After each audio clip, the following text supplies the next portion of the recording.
Now, because this week's been National Carer and Volunteer Week, we've heard all sorts of statistics. Some have been pretty amazing. Well, they have to me anyway. The number of 8-year-olds who are carers.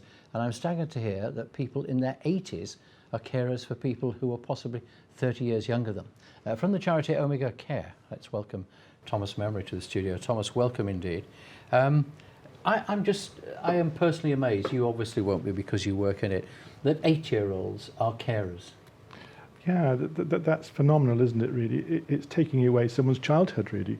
We tend to concentrate more on older carers, and I'm equally staggered when you find older carers still hard at it in their 80s, when they should be handing up their boxing gloves and relaxing, but it's not possible. What sort of things are, I mean, it's bad enough if you're having to do this because of situation at 80, but if somebody of 8 years old is a carer, what does the word carer mean? Let's establish that first. I'm not a fan of the word carer. I think it's dangerous to start applying labels to people. We're talking about close family relationships, and one of the big problems we have is finding so-called hidden carers, and that's because they regard themselves as someone's son, someone's grandson, just getting on with it. Husband and wife looking after each other, grandparents and grandchildren looking after each other. So the term carer is a real problem, and that's why there are so many hidden carers. People don't recognise that what they're doing has a label. They're just getting on with it and doing what they consider is the right and proper thing to do. I was going to say, they don't think they're carers, do they? They're No. Just somebody in the family doing something. That's right, yeah. But it does have, a heavy toll. You'll find that people won't be able to concentrate on homework, they won't be able to make relationships at a critical time, and they won't be able to communicate with their friends because their friends won't understand what they're going through at home. I was at a meeting, maybe 4 or 5 years ago, and this young woman came up to me. She was 17 years old, and she said to me, "Can I talk to you?" I said, "Yes, you can." And she said, "I just need to find somebody my age that understands, because I've got friends at college, but they don't understand why I can't go out. They don't understand why I have difficulties doing my homework, because I have to look after my mum." And in this particular case, that the mother had a chronic heart condition, and this lady was her main carer. Wonderful woman. She went to hairdressing college, she did some more qualifications, and she had some brilliant support at college. So there are success stories. We meet some really inspirational people. That's what keeps us going. But I mean, if you're 8 years old and you're being asked to do this, you're pretty impressive anyway, aren't you? Oh yeah. I mean, you've got time management skills, you've got all sorts of skills, caring skills, compassionate skills, and work skills. So these people are learning on the job, if you like, but perhaps learning a little bit too early. Yeah, I was going to say, without going into sort of the minutiae of it, I mean, they are sometimes going to be asked to do things that a child of 8 shouldn't be doing. No, that's right. No, that's very difficult. Yeah.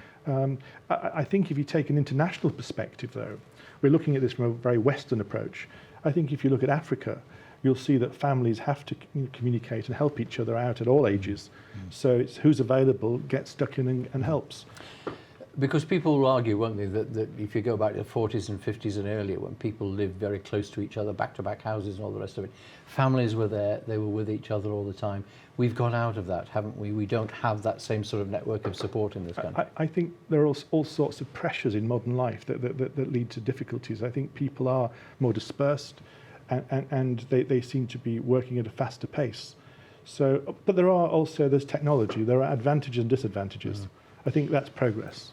I did say in the introduction, carer and volunteer work. I mean, most of the carers we're talking about, they're a volunteer anyway, aren't they? They're not getting paid for what they're being asked to do. Absolutely not, and we've got to see them as a very valuable community asset. I think that's the important thing. We have to say thank you often as a society, because they save us billions of pounds. There's a very useful piece of research undertaken by Leeds University called, I think it's called Valuing Carers, and they updated. It's funded by Carers UK, a big charity, and the latest edition was 2015. The amount saved by family carers exceeds the amount spent on the health service. It's huge, phenomenal sums. You really don't realise how much caring goes on. Yeah. I don't think any of us do, and a week like this, okay, it's 1 week and it's better than nothing, but it's not a lot. I'm just kind of thinking that if there weren't the NHS cuts, and if government weren't ploughing money into other areas, and I'm not making a political comment here, I'm just saying, that they've got so much money and they've got to split it up. But presumably money has been taken away, which is why we have so many people now being carers, supporters, whatever. I don't think it's an issue of money. I think it's really a matter of people coming together. We're inspired by an Australian professor called Alan Kelleher, and he's a prolific author, and perhaps his most famous book is called Compassionate Cities. And his view is that the whole community should come together. He's more interested in end-of-life issues, caring around the end of life. But his view is that banks and high street shops, employers, rugby clubs, everybody should get involved in caring. And I think we feel very strongly that caring is everyone's business. It's about society coming together and recognising that we'll all be carers or we'll need care at some stage in our life. So let's get on with it and make it happen, rather than saying it's the government's fault. It's not the government's fault.